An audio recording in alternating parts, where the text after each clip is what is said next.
checkpoint in DBMS. Student, in the previous video, we have already discussed what is log recovery. Student log recovery में हम ये जान चुके हैं कि लॉग फाइल्स क्या होता है, एंड लॉग फाइल्स अराइज होने के बाद अगर सिस्टम कमिट होता है और it will not in the commit state, यानी कि फेल हो जाता है system, how recovery will be there in the log based recovery system of DBMS. Now हमें जानना है कि चेक पॉइंट्स हम कब लगाएंगे डीबीएमएस में and why check point are utilized there.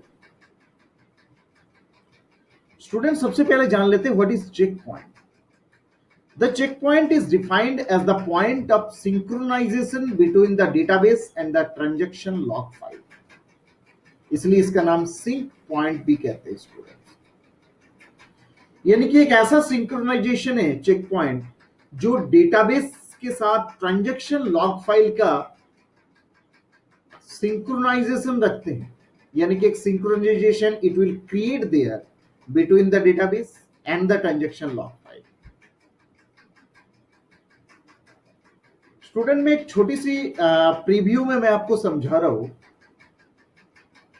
Suppose कीजिए आपने 1000 ट्रांजैक्शन यूटिलाइज किया किसी एक डेटाबेस में, 1000 transaction you have done there.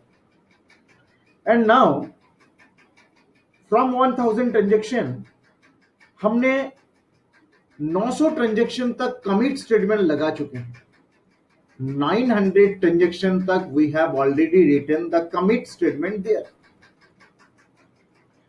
तो students,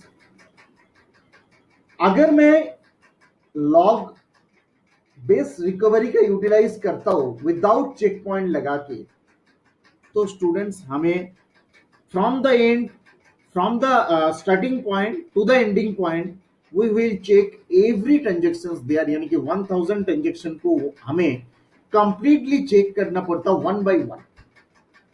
it will B A time consuming process as well as CPU will be busy, systems completely will be busy, hard disks will be busy, यानी कि जिसका utilise नहीं है. But अगर हमने उसमें से 900 ट्रांजेक्शन में कमिट लगा हुआ है और हम किसी एक जगह की बाद उसमें चेक पॉइंट लगा देते हैं, तो क्या होगा, जब भी मेरे को किसी की रिकवरी के रिक्वायर होगा और मुझे लगता है कि यहां तक तो ओके क्वेश्चन था, उसके बाद मेरे डाउट्स था, तो मैं चेक पॉइंट के बाद रिकवरी का यूटिलाइज करूं, तो स्टूडेंट्स 100 ट्रांजैक्शन को अगर मैं एलिमिनेट कर लिया आगे का, तो शायद अपने टाइम बहुत ज्यादा बच जाएगा. That's why we are using check point inside the database for the transaction log file. So students, see it, the most common method of the database recovery is by making use of the information present in the transaction log file. But in this case, we have to search the entire log file, which is very time consuming and an inefficient method. पूरी complete transactions को students हमें check करना पड़ रहा है. So we use the concept of checkpoint. तो हमने यहाँ डिस्क्राइब कर दिया कि हम चेक पॉइंट्स क्यों यूटिलाइज करना चाहते हैं. Student, now a check point is like a snapshot of the database state which helps at a time of the system failure. Basically check point का यूटिलाइज हम तब करेंगे जब हमें लगता है सिस्टम इसके बाद फेल होने के चांसेस रहता है. By taking check point periodically, database management system यानी कि DBMS can reduce the amount of work to be done at time of system failure or at the time of restart of the system after system crash. Student में again I am repeating, by taking the checkpoint periodically, यानी कि check point में हमने कुछ अलग अलग transactions चल रहे हैं, उनका सिनारियो जो है पीरियोडिकली चल रहे हैं, अलग अलग ट्रांजेक्शन अलग अलग टाइम स्लॉट के अकॉर्डिंग चलेगा. तो DBMS can reduce the amount of work. Check point लगाने से आपका टाइम बच जाएगा. To be done at the time of system failure, जब आपका सिस्टम पूरी खराब हो जाएंगे, या at the time of restart of the system after system crash. ऐसा हो गया सिस्टम पूरी तरीके से क्रैश हो चुका है, अब सिस्टम दोबारा रीस्टार्ट होगा. So student, the main approach used here is to find a point that is sufficiently far back to ensure data that any data written before the point has been safely stored. अगर हमने किसी data को safely store कर दिया, यानी कि we have committed those data that you are stored there, यानी कि डेटाबेस में उनको इरेज करके नया रिकॉर्ड उसमें ऑलरेडी जनरेट हो गया, तो हम उस जगह को दोबारा हमें लॉग फाइल में लॉग रिकॉर्ड्स देखने की जरूरत नहीं है। उसके बाद अगर कोई ट्रांजैक्शन फेल होता है तो उनको चेक करे, ज्यादा बेटर होगा, उनकी लॉग बेस्ड रिकवरी रखिए, ज्यादा बेटर होगा। That's why we are using check point on that point particularly.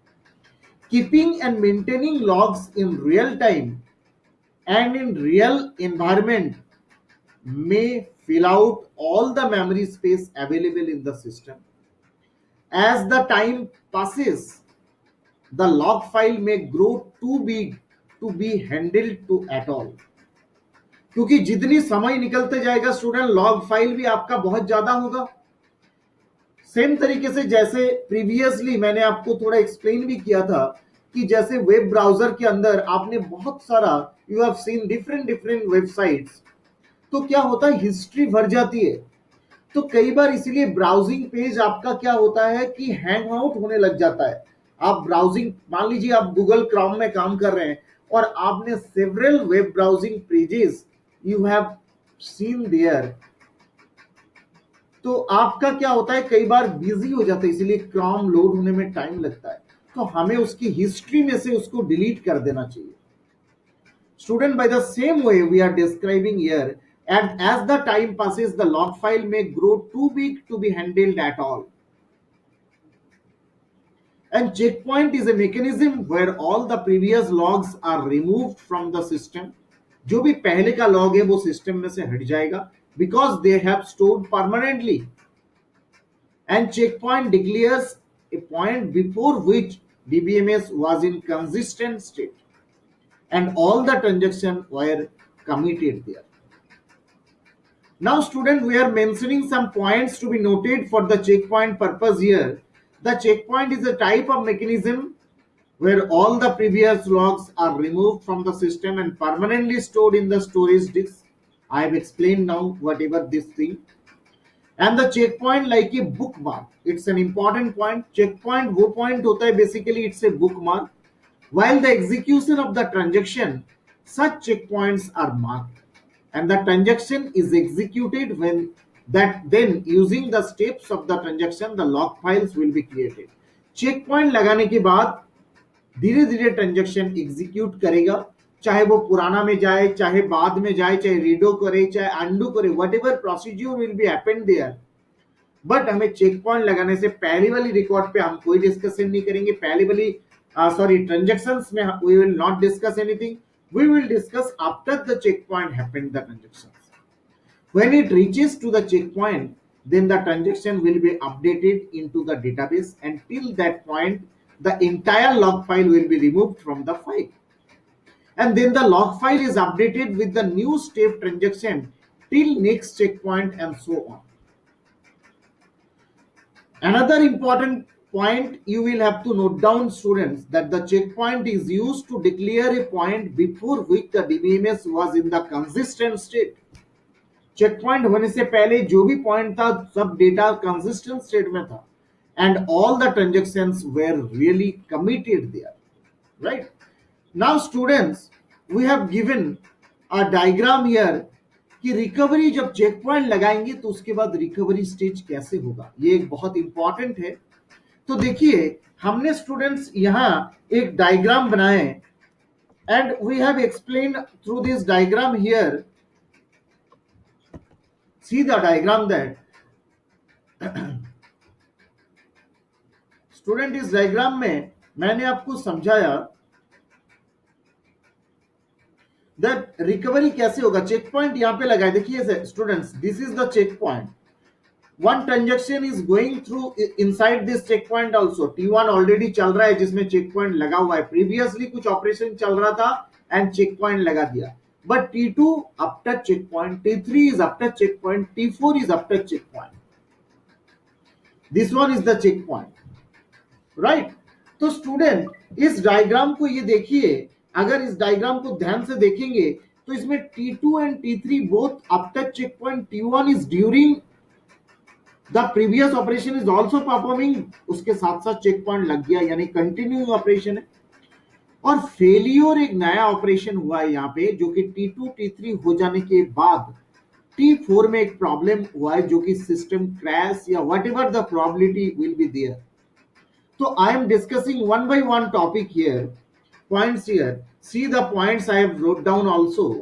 The recovery system reads the log file from end to start, and it reads the log files from T4 to T1. Student, log files को कैसे पढ़ा जाएगा? log files को read करेगा T4 से लेके T1 की तरफ, उल्टी बैक में चलेंगे यहाँ पे। The transaction is put into redo state if recovery system sees a log file that is tn start, tn whatever the value, and tn commit or just tn commit, यानी कि उस टाइम पे क्या होगा, रिकवरी सिस्टम ये check करेगा log file में कहां पे कमिट लगा हुआ है। In the redo list and their previous list, all the transaction are removed and then redone before saving their logs, because commit you have done। तो commit के अंदर आपका क्या होता है, redo हो जाता है सब कुछ, right? Now we are giving the above example here also explanation that thing।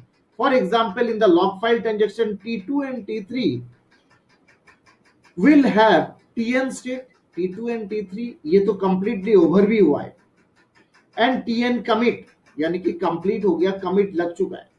The T1 transaction will have only tn commit in the log file. That's why the transaction is committed after the checkpoint is crossed. Hence, it puts T1, T2 and T3 transaction into redo list, क्योंकि इनकी transaction जो है बिल्कुल commit हो गया failure होने से पहले। ट्रांजेक्शन फेल यहाँ पे हो रहा है स्टूडेंट, इनसे पहले ये सारे पॉइंट्स आपको बता रहे हैं, जो पॉइंट आपको दिखाई जा रहा है कि इनके अंदर ये ट्रांजेक्शन कंप्लीट हो गया, जबकि ये चेक पॉइंट के बाद हुआ था। मतलब हम इन ट्रांजेक्शंस को रीडो करा सकते हैं। चेक पॉइंट आपका यहाँ लगा हुआ है, T1 पहले से ही चलता हुआ आ रहा था, T2 एंड T3 इस पॉइंट के बाद हुआ है, बट सारे कमिट हो चुका है। The transaction is put into undo state if the recovery system sees a log with tn stat but no commit or abort log found in the undo list, and all the transactions are undone and their logs are removed। Student इस case में देखिए, for example the transaction like T4 we have tn start, so T4 will put into undo list since the transaction is not yet complete and failed। मतलब इस case में क्या होगा कि fail हो गया तो एटोमिसिटी प्रॉपर्टी के जरिए it will be undo there, और अंडू होके पुराना डेटाबेस में T4 ट्रांजैक्शन में जो भी ट्रांजैक्शंस के अंदर रिटर्न में है, चाहे ए का वैल्यू, बी का वैल्यू या what ever, write operation, read operation, what ever operations या अरिथमेटिक कैलकुलेशंस आपने किया है, वो सब जो भी हुआ था अबॉर्ट हो जाएगा, और पुरानी जो जहां पे भी उसका पोजीशन था T4 की स्टार्टिंग लेवल में डेटाबेस में जो भी वैल्यू था वहां ये अंडू होके पहुंच जाएगा। बट पहली वाली ऑपरेशंस क्या होगा, कमिट हो जाएगा, यानी कि डेटाबेस में जो भी आपने अरिथमेटिक ऑपरेशंस के बाद जो भी ऑपरेशंस होके चेंज वैल्यू हुआ था वो वैल्यू चेंज हो जाएगा। ये सब चेक पॉइंट्स लगाने के बाद का चीजें क्लियर किया जा रहा है, बट चेक पॉइंट से पहले वाली जो स्टेज था वो हम ऑटोमेटिकली लॉग फाइल्स जो है ऑटोमेटिकली उनको रिमूव कर देगा लॉग फाइल में से, जरूरत नहीं पड़ेगा क्योंकि आपने यहाँ पे चेक पॉइंट लगा दिया। तो student I think you have understood about the topic why we are using the check point inside the DBMS part. Thank you students.